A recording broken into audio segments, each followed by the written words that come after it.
All right, ladies and gentlemen, welcome back to the channel, The Jewish Catholic. For today's video, we have something very special in store. Obviously, if you saw the title of the video, I have a very special guest here with me. Someone, someone that I've been on their channel way long time ago. Been in their, I think, podcast a couple times. I want to say two times, but it's been great. Now it's my turn. She's here. It is the religious hippie. Well, really, her name is Amber Rose. You're going to meet her in just a second. But before we do that, let's go ahead and roll the intro.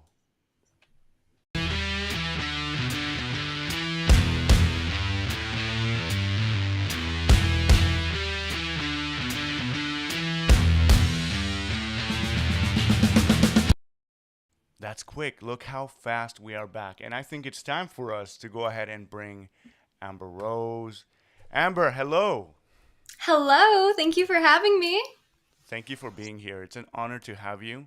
Yeah, of It's course. been amazing to know you all this time. Never really met, but I feel like we're good friends. What do you think? Am I just crazy? I agree. I agree with that. I mean, didn't you just get your passport to come back to the United States?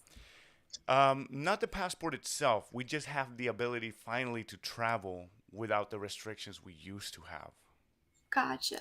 Yeah. No guarantees that if I ever meet you and your family that I won't steal your little children. They're too Oh cute. no, I mean they're so cute, and maybe I'm being biased, but I think they're so cute. So thank you. They're adorable. The chubby cheeks, everything. I'm Yes. obsessed. And what a blessing. It's been so amazing. And I think even when we met, was I already a dad? I don't remember. Yeah, you just had your little boy. Ethan, yeah. Yeah, and then the last time we basically had our you were on my podcast, you were expecting the little Ela. girl, Yes, Ela. Ela. Yeah. hmm Wow. Yeah. And I was So, screaming and getting all excited and stuff, and we had yeah, to edit yeah, that which is podcast. always exciting. You know, if people that listen to the podcast or wherever I'm on, they're probably most likely going to be hearing crying children in the background. So sorry, everyone. If the church ain't crying, it's dying. Ooh, So that's right. That's facts. Now, Amber, today we have you on this channel because I think you are one of the most influential young people out there on Instagram, on YouTube, TikTok once upon a time, um, and I'm all the still social salty. media. Not only that, now you just officially launched your website.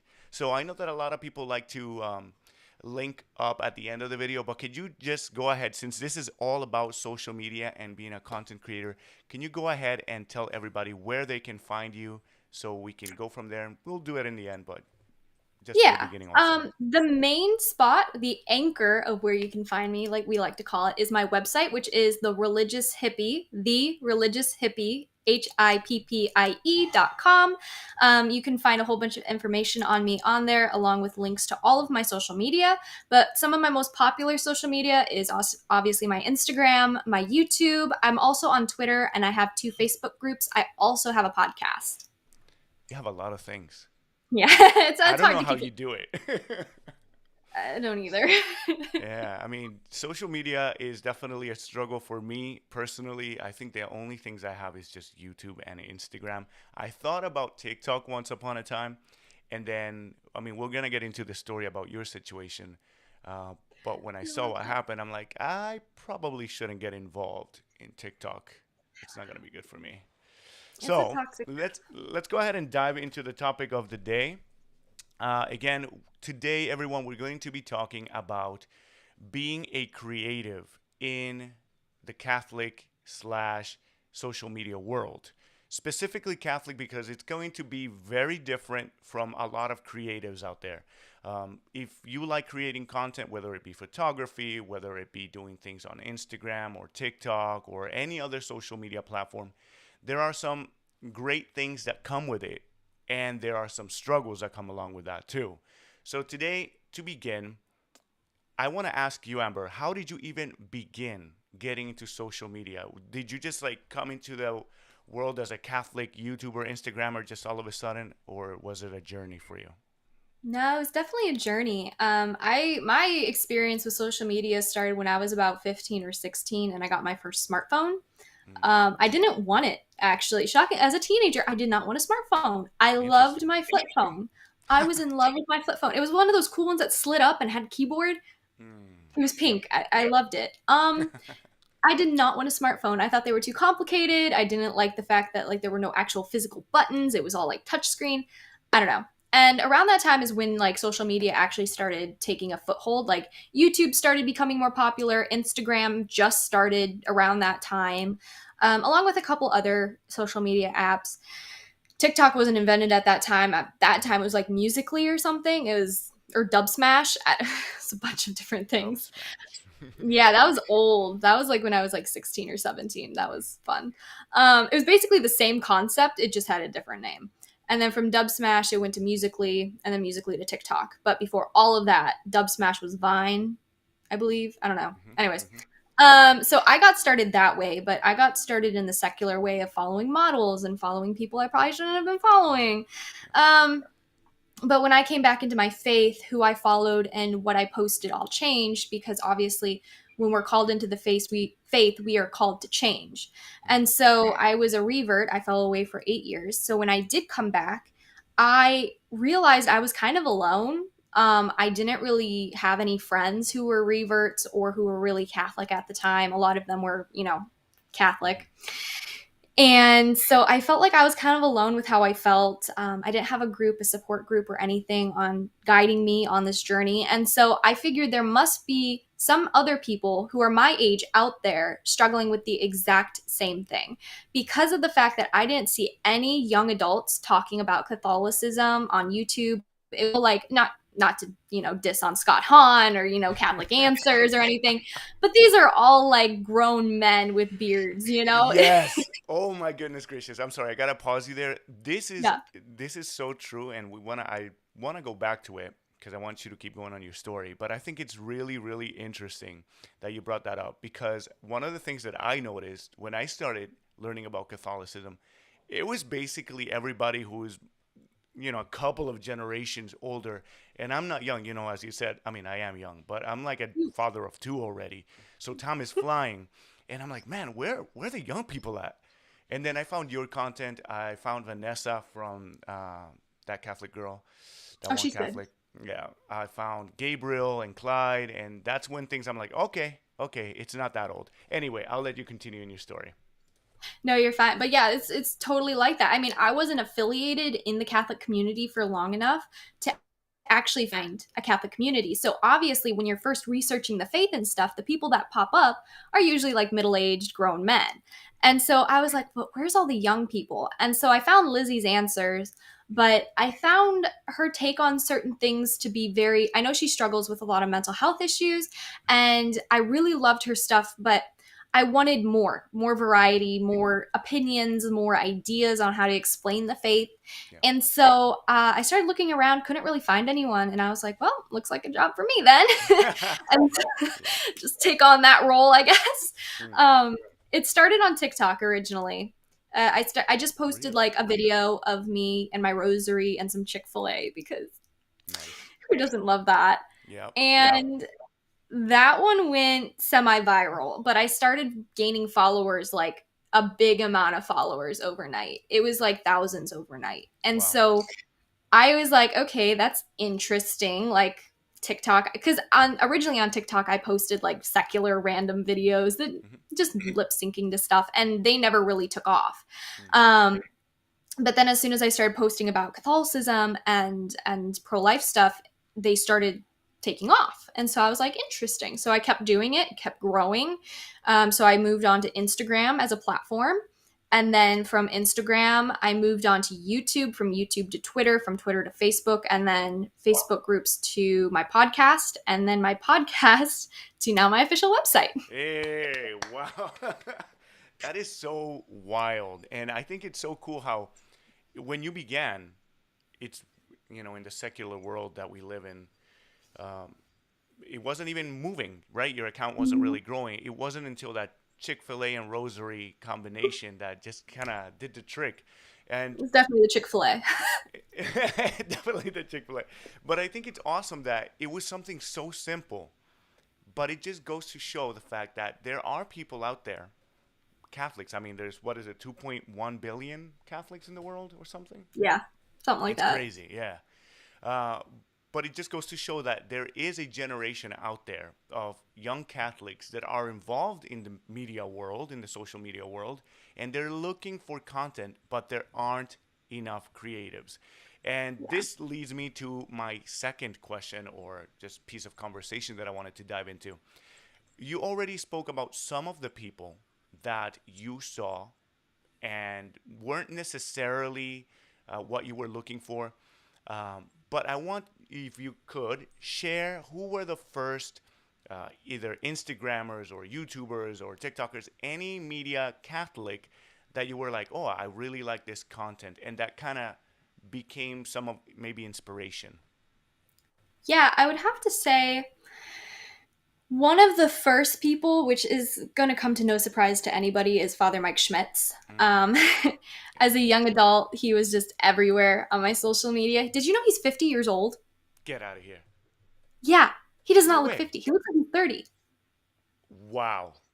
I Man, it must be that priestly grace that he has know. received. That's It's amazing. I cheesy. had no idea. Yeah, yeah. Yeah, me neither, because he got a tattoo for his 50th birthday or I something. And I was saw, like, I saw. oh, he's not that old. Anyways, so definitely Father Mike Schmitz. Ascension Presents in general was very helpful. Like Bobby and oh my gosh, I know who you you're know the talking people I'm about. talking about. The Yeah, couple. I know Bobby and some. Oh my gosh, I can't remember. Anyways, Mm, them is really helpful for like relationship advice. I also really liked Catholic Answers, more of the web than the YouTube videos. And I also listened a lot to What in the Dang Heck podcast, or What in the Dang, yeah, it's mm, with Megan and Cecilia, and they're like really close friends. I've talked to them like once or twice. They're really sweet. yeah, yeah. Um, and so I love their podcast too. Besides that, I feel like there was one other, but I can't. Oh, Father Ripperger. Yes, great man. Love him. Content is amazing. Yes. Yes. And super knowledgeable, man. Especially when it comes to like exorcisms. Mm-hmm. I think that was very Demons, interesting. Yes. angels, Super everything. And I deep. think that's what drew me in because I don't share a lot about this, but I used to be really into occult stuff. Not in the fact like I did it, like I Mm, didn't play with Ouija because I knew it was dangerous, right. but I was very curious, always extremely curious, like what are these things? Like what, Mm-hmm. demons and watching Ghostbusters and, Ghost Adventures and this and that. And so I was always really curious about the unknown and death and like demons and stuff. Right. And one of the reasons that Catholicism drew me in even more, because when I was in that phase of life, it actually gave me an answer. It wasn't just like, oh, these are aliens from another interdimensional planet. And I was just like, yeah, okay, Right. Deborah, whatever. Oh man.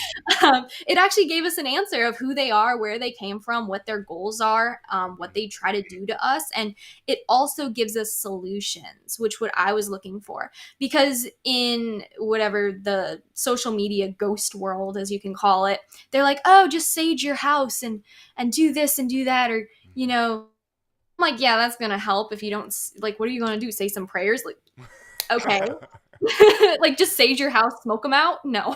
Yes, I've heard that type of stuff. Yeah. Yes. And it's like saging can be very important if you do it like in the Catholic way. Mm-hmm. You have a priest come in and he'll sage the house. Like Yeah. it's traditional to sage, right? But Right. people will put this worldly view into it that can actually make it more demonic than Mm, anything else because they're yeah. not calling on the power of God, they're calling on the power of the universe or whatever the heck they believe in. So anyways, Catholicism kind of drew me in that point because of the fact that answers and or gave me answers on the demonic and how to protect myself against it. Oh, wow. Hold on. Give me one quick second. Sorry, my audio apparently No. was going crazy. But okay, so those were the people that you found influential in the beginning. And also, I just want to ask anybody who's listening if my sound is any better because I just got noted that my audio was not good. So yeah, let me know if my audio is better now. Okay, but back to our conversation. Yeah, apparently the mic was not plugged. Oops, I couldn't tell the difference, but But here we are. those were the people that were influential. Then you felt the calling. You said that it had something to do first with your personal call to the faith, and you started getting more serious. In the beginning, when you were in the social media world, it was just following pretty much what everybody did, right? With the lip singing and all of these Yeah, extra things that everybody does now. But really cringy now, stuff. do you still have that stuff, or did you completely delete them? I have a couple just for memory's sake to remind myself not to do it again. That's actually a good idea, and I relate in a certain way because in my channel, some of you, the people that have been on this channel, know, and maybe you know this too. But before I became Catholic, I was just talking about Judaism in this channel and Messianic Judaism. So if you look at my older videos, they still use my old tag, Messianic Me TV Mm. and all of these things. And I used to have anti-Catholic content, but I ended up actually deleting that because it was too cringy and I didn't want people to be like, hey, why is he talking against the rosary here? And in the other video, he's talking about how he loves the rosary. So I eliminated those, but I still kept some of my old ones. Do you still go back every so often to look at your old content? And, Unfortunately. yeah. Do you look at it Yeah. more like inspiration or like, oh, wow, I was terrible? I mean, I look back on it a lot to see like how my views have changed, Mm, how I've grown spiritually, but also like as a person and what I believe in, what I've stood up for, mm, how I guess just in general how I've thought of things. mm. It's changed a lot. My opinions have changed a lot in the last few years. Right, Not like I've always had like the big moral opinions. Like I've always been against abortion. I've right. always been like, but I mean, just actually being able to come out and talk about it and defend Yeah. it and stuff, and seeing Mm, how my knowledge of it has grown has been helpful. Other than yeah. that, no, I just cringe. Now, one other question before we dive into the Instagram questions that I have. I wanted to ask, now that you're growing, you have different platforms, you now have your website up. Do you feel that you have a responsibility as a Catholic creative to be creating this content? Like, do you feel that you're doing it as a hobby, or do you feel like now this is a responsibility that you have? I think in a way I've always seen it as a responsibility. I never really thought it would get this far. Hmm. If I'm being honest, I've always had like a couple followers or something, and even if I didn't gain 1,000 followers from TikTok overnight, and when it banned me, I was at 103K Hmm. followers. Yeah, Um, that's I don't, crazy. I Yeah, right. Mm, TikTok is crazy app. mm, But I think for the most part, I've always seen it as like an obligation to share the faith in general for people who might have been like me, who didn't have any other support groups. Nobody really understood what they were going through. And so, right. in that sense, I always deemed it as like an obligation to spread the faith. Hmm. Um, but I would still be doing it whether I had the amount of followers I have now or I only had 10. Like, Awesome.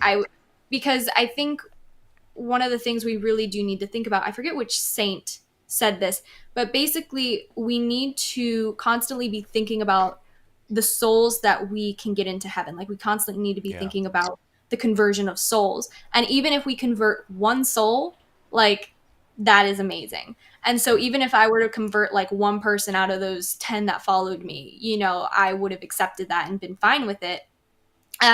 I never pushed for this. Like, I never pushed it to be big or anything. Anything that's happened is only through God's hands. I'm just a tool Man, in his hands. that's amazing. Now that you have grown, now that you see this as, and I like what you're saying, that regardless of the numbers, you are still going to do it because you need to speak these truths, right? But now that you're getting bigger, you're getting followings from, I'm guessing, a lot of young people. Mm-hmm. Maybe I don't know what your audience is like specifically, but I'm guessing a lot of the people that watch your content are young people. So, being a voice, specifically a Catholic voice, in this world that is definitely anti Catholic, let's dive into the good, the bad, and the ugly of this whole thing.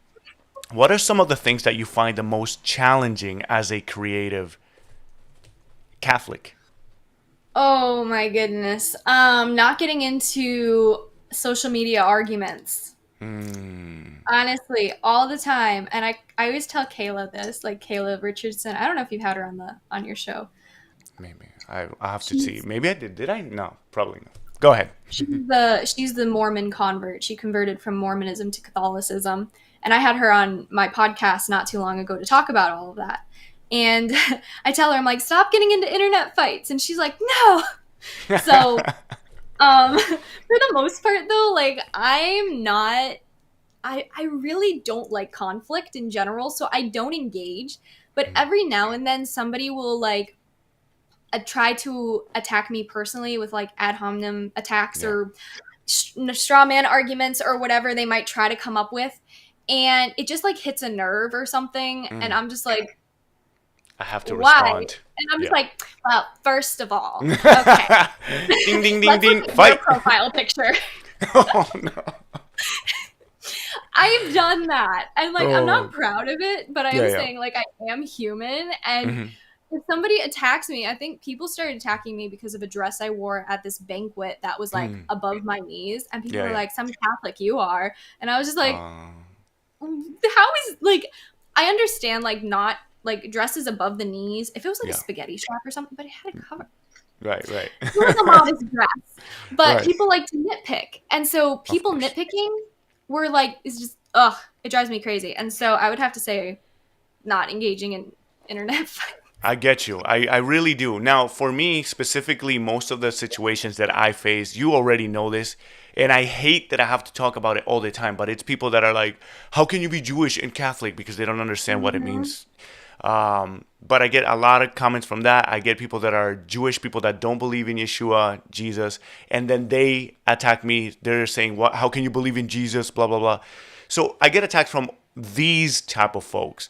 For you, what is it the main attack source? Like, is it coming from Protestants? Is it coming from Catholics? Is it coming from somebody within traditional Catholic or more, I guess, modern Catholicism? I don't even know what you would call it. What's the biggest one that you feel is always attacking? Well, I always like to say, I'm too modern for the trads and I'm too trad for the modernists. Ooh, So that's very good. um, it's hard to fit in because in the beginning, I got a lot of hate from mainly atheists and Protestants. Like that was Mm, my main hate. yeah. Now that I've grown in my faith and I'm more established in what I do and my, religious hippie evangelization business, Mm, it's Catholics. Honestly, mhm. it could be modernists or trads, but I tend to notice that the trads nitpick a lot more Right. than the modernists. So like right now, a trad could probably tell me that this is too low cut of a shirt, and my Uh, third piercing is a sin, and oh I'm my. wearing too much makeup. So Ah. it's So stuff these are the like type of that. things that you get. Just basically your appearance. Yes, It's yeah, not from trad. necessarily your content or anything. It's more like how you look. Yeah, for trads, it's how I look. For content, it's what I post for the modernists. So, and I don't think all people who go to Novus Ordos are modernists or anything Right. like that, but Right. they're more modern. I mean, the mass is more modern, so I just say modern. Yeah. Um, they nitpick my content because I I identify like trad, like I Mm-hmm. like the veils and going to the TLM and wearing long skirts. Yeah. And so they'll nitpick like my TLM videos or veiling videos, anything like that. Whereas the trads will nitpick what I look Mm. like. They're like, you Now, should have longer hair and you shouldn't be wearing that. And 3 earrings is a sin because 3 is the devil's number. oh And I'm my like, goodness well, that's the gracious. Trinity. So I don't know. Like, the Trinity. So I don't know. Oh man, you're right. People just have anything to say about anything. Um, so that's in regards to content and how you look. There's one specific content that you're really, really big on, and I appreciate because there's not a lot of young people, there's not a lot of women that are visible out there in the media world that are as strong as you are about being pro-life. Mm. Do you get a lot of hate for that? I think it's inspirational and I love that you go so hard. I mean, you're going out to like rallies, you're posting the content. The month that you were off, or maybe it was more than a month, I don't remember. I was off for like You 3 months. yeah, you were out there and you were doing stuff. And I'm like, man, this girl is a soldier. Look at her doing all these things. So, do you get a lot of negativity from that? Because just to give you an example, I shared something where in my on one of my personal pages, and a friend of mine, she's like, "Oh, abortion is a choice, blah blah blah, this whatever," and she got so upset that I told her, "Listen, just so you know, I love you, but I'm extremely anti-abortion." And I said the A word, so who knows what's gonna happen to this video now? but yeah, I said it, and she got super upset. So I wonder if you're getting hate for that. I'd say in the beginning I did a lot because a lot of the friends I had at the time were very worldly, very into just lies that the world would tell them. As I moved on through my social media life and things of that nature, I actually ended up converting some family members to think more pro life Hmm. and to come back to the faith in general, which is amazing. And I get hate from strangers, of course. I've never really gotten hate in person when doing these rallies or anything. But Right. of course, every now and then someone will be, like, oh my gosh, like KMS or, you know, K KYS. I don't know, whatever. Hmm. And they'll every now and then, but it's not very often as it Right. used to be because I think at this point people realize that like I'm pro, like some people try to attack smaller content Right. creator people because they're like, oh, they're not that big and like they're not going to do Mm. anything. And I was definitely attacked a lot more when I was a smaller channel. Hmm. But most of my work when it comes to pro life stuff is in the field. Like it's Okay. me going to rallies, it's me standing and holding signs, Hmm.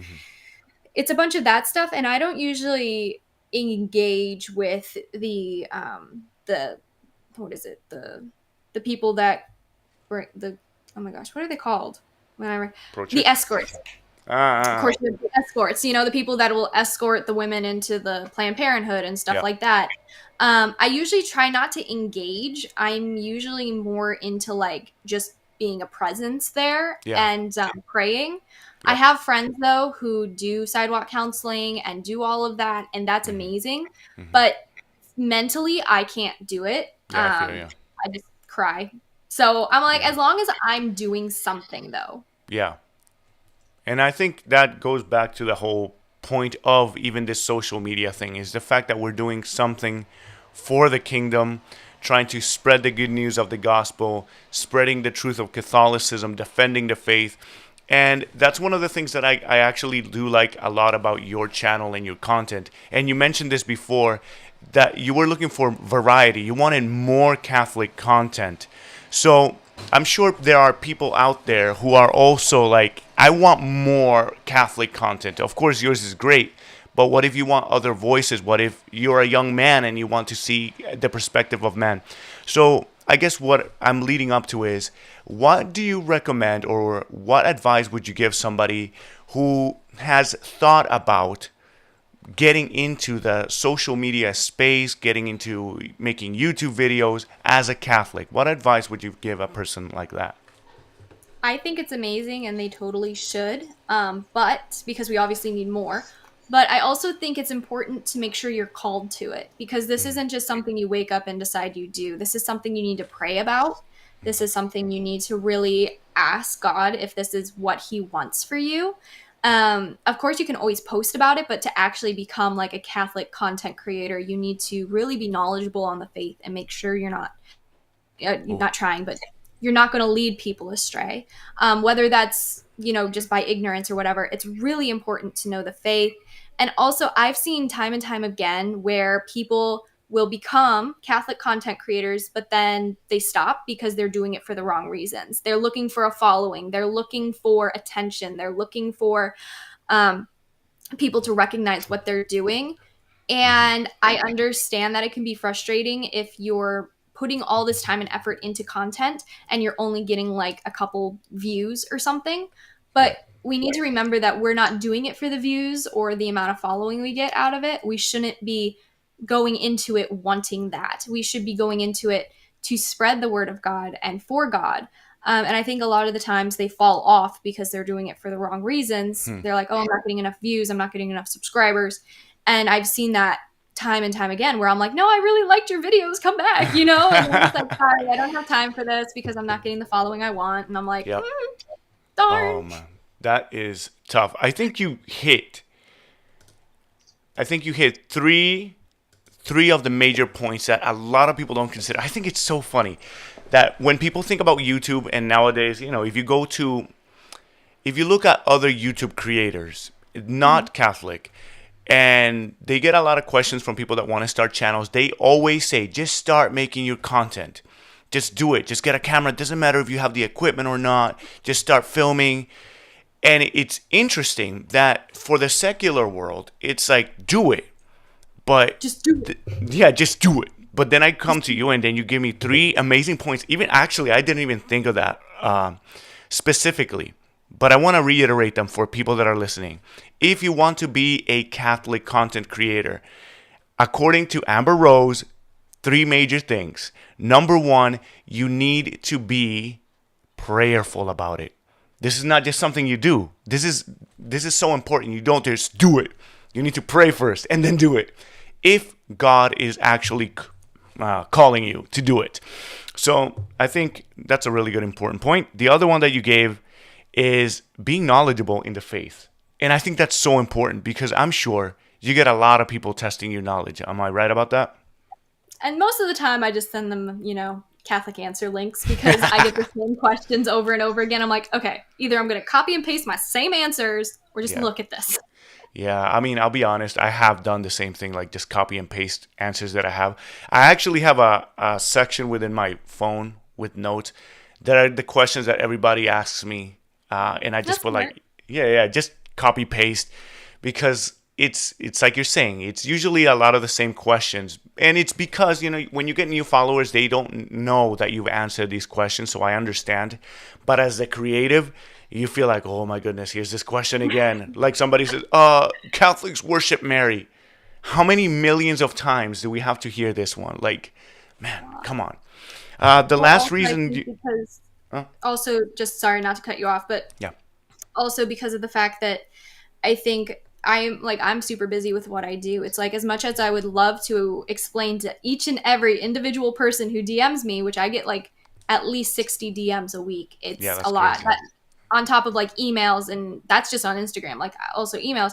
And so I've made it a point where it's just like, I've kind of turned off my DMs on Instagram Mm, so that if people actually are serious about asking me a question, they can email it to me. right, And I'm right. more likely to respond on email because, I mean, it's on my computer and I can type it. It's not my Yes. poor thumb. Yeah, go ahead, sorry. That's great. Yeah, no, that was great and smart in your part. I'm gonna go ahead and go to the last one that you said, and that is doing it for the right reasons. I think this one can also apply to the secular world, but I think it's even more, and it's highlighted much more in the Catholic sphere. Why do you want to be a Catholic content creator? Do you want numbers? Are you gonna listen to this story that we just listened to by the religious hippie and say, man, see, all she did was post some chicken and a rosary and she blew up. Literally. so No, I'm just kidding. so then they're going to be trying to do the same thing. So this is not what it's about. That was unintentional. But as Amber, you mentioned before, the reason why you started making the Catholic content is because you in your life were starting to get deeper into the faith. You started learning and growing. And as you did so, then you started making more content. And it just naturally happened that God backed you up. And then as you created the content, you became someone who is known, right? Like, of course, I'm sure that you don't want to be like, oh my gosh, look at all these fans, I but mean, no, I'm just kidding.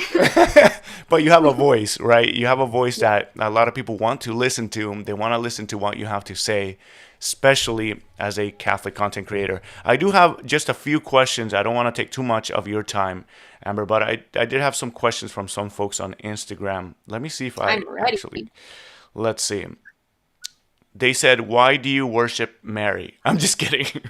I'm so prepared for this answer. Let me just send you this article from Catholic Answers. Exactly. Let me see where the heck I put my questions. Okay.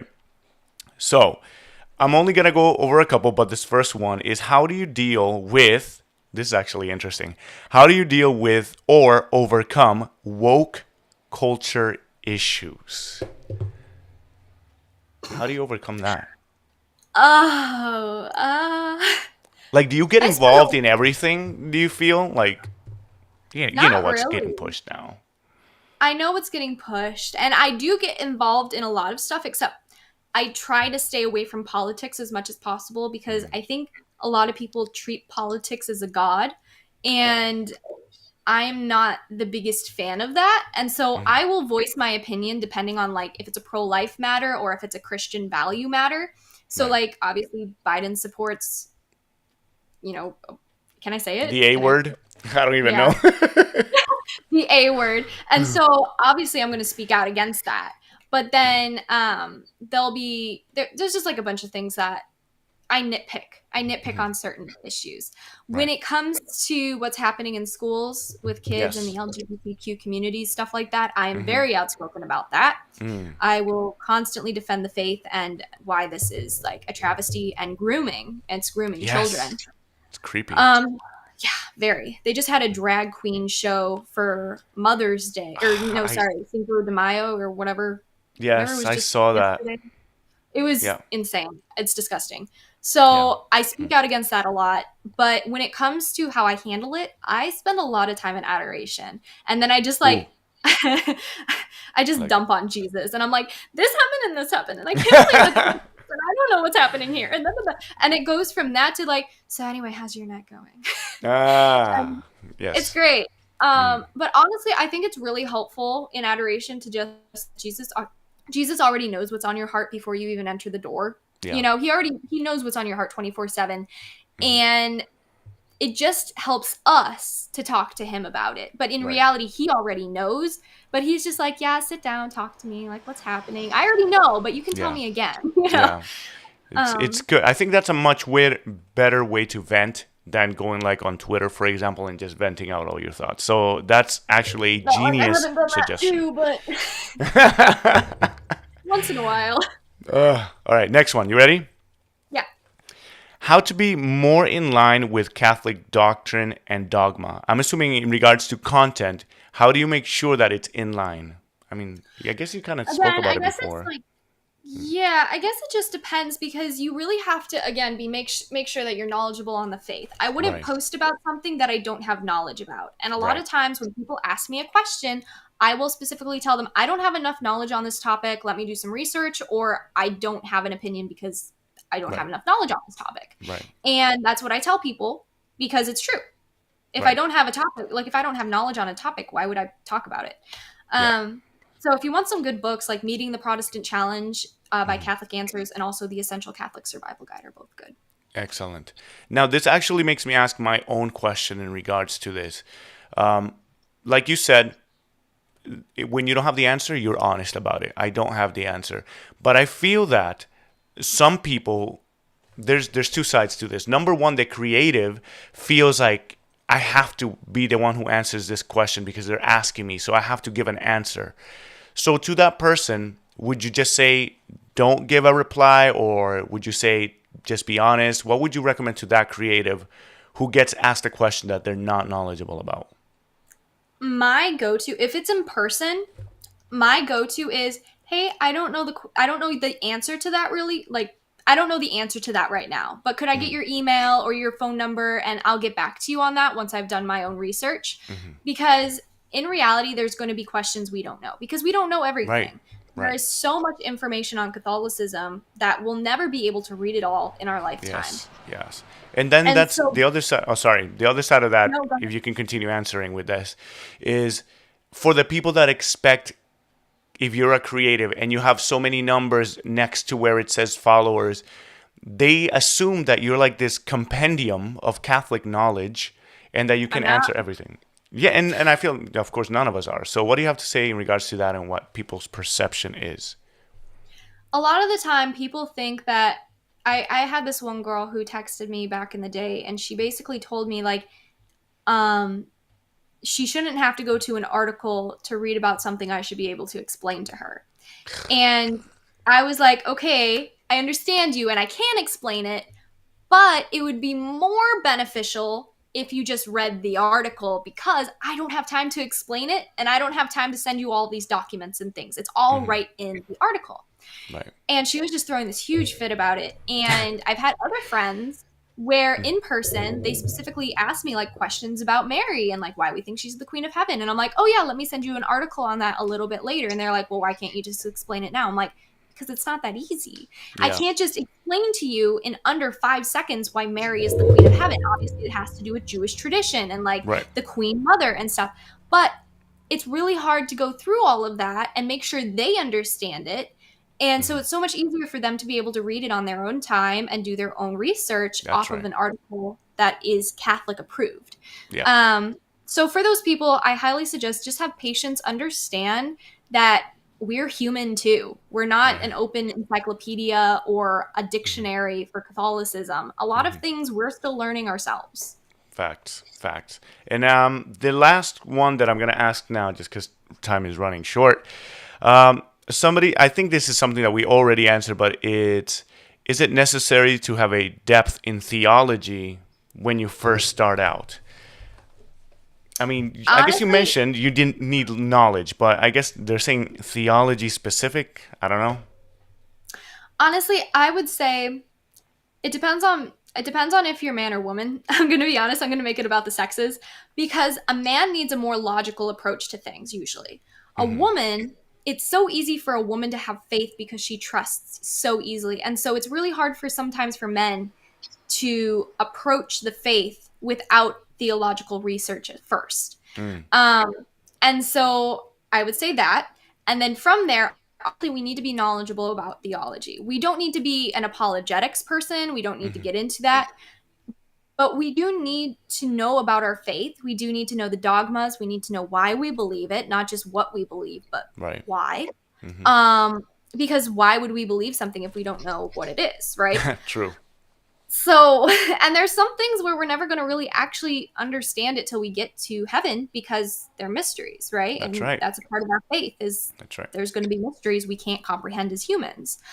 Um, and so yeah, I do think theology would be important to learn, but don't unless you're specifically targeting towards becoming an apologetics person and getting Hmm. into that line of work and going to school for theology and stuff. Yeah. I feel like learning the basics is good enough. And then if you want to go off from there, go for it. Yeah. I'm just gonna add to that because I think there's two types of content that are really good to make as Catholics. Number one is Catholic content that is made to defend the faith or explain Mhm. the faith, right? And those I think you really need to be knowledgeable for because you don't want to look like a fool when somebody starts asking you questions about this theology and you don't know what you're talking about. Or you say something you saw in another video, but then you don't even have the sources. So when people ask you, you might begin to doubt the faith yourself. So I think it's Mhm. dangerous to be making that content if you're not knowledgeable. The second type of Absolutely. content, and I think you have made this too, is just talking about being Catholic and sharing Catholic culture. It doesn't have to be all apologetics, but you do the rosary all the time or Yeah. Divine Mercy Chaplet. You were sharing about the different prayers that you do. You were talking about veiling not too long ago. So I think that it's a healthy balance that what you're doing. But I think if you're not knowledgeable, you don't feel comfortable, maybe you could just be Catholic in the open. I think that's And I I don't think know. women, for the most part, are really good at that. I think Vanessa, that one Catholic girl, she's Yeah, really the only one that I know of who's female and super into apologetics. yeah, she is Personally, really. she's really into it, and that's great. But I think for the most part, like it's normalized that like women are more towards the this is how I live my Catholic life, and Mhm. men are more towards apologetics, defending the faith, because that's I mean, that's what they do. They're defenders, right? They're protectors and defenders. Mhm. So naturally, they're inclined to do that. For Yeah, women, though, we're nurturers, so we want to share our opinions with people, and we want to share our faith, but Mhm. not necessarily take up a sword and defend it, with words. Yeah, Um, but we'll explain it. We just won't go into like, okay, so this is where we get this from 3,000 years ago, and this is what happened. Adam and Eve didn't have belly buttons, and we don't get into all of that. It'd be fun to get into that eventually. I love it. I love it. All right. So, Amber, I want to thank you, first of all, for being here, for sharing your knowledge and your experience.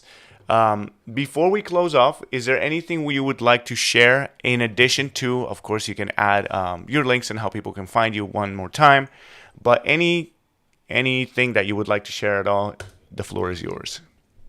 I guess the last thing is if you guys aren't already doing a holy hour, please start doing a holy hour. If you guys don't have an adoration chapel, usually your church will have a certain time during the week for adoration. See if you can make it for at least a holy hour sign up or something. And also don't forget to pray your rosary daily, because that's important too. Absolutely. And could you once more provide us the way to find you and your content? Yeah, so the basic way to find me is on my website, thereligioushippie, hippie.com. And then you can also find me on Twitter, Instagram, my podcast, the Catholic's Perspective with the Religious Hippie. And you can find me on Twitter, Facebook, a bunch of other places under the Religious Hippie. I usually just pop right up. Yeah, it's not that hard to find your content, which is great. Yeah. All right, Amber, thank you so much. And I want to thank everybody who has been able to watch the live version of this video. If you're watching the already recorded version, make sure you follow all of Amber's content. You are not going to be disappointed. My favorite, of course, is YouTube and her Instagram, but that's just me. You can follow whatever you want. That's why she's got options. Anyway, Amber, thank you so much again for your time. And everybody, we'll see you next time. Shalom, shalom.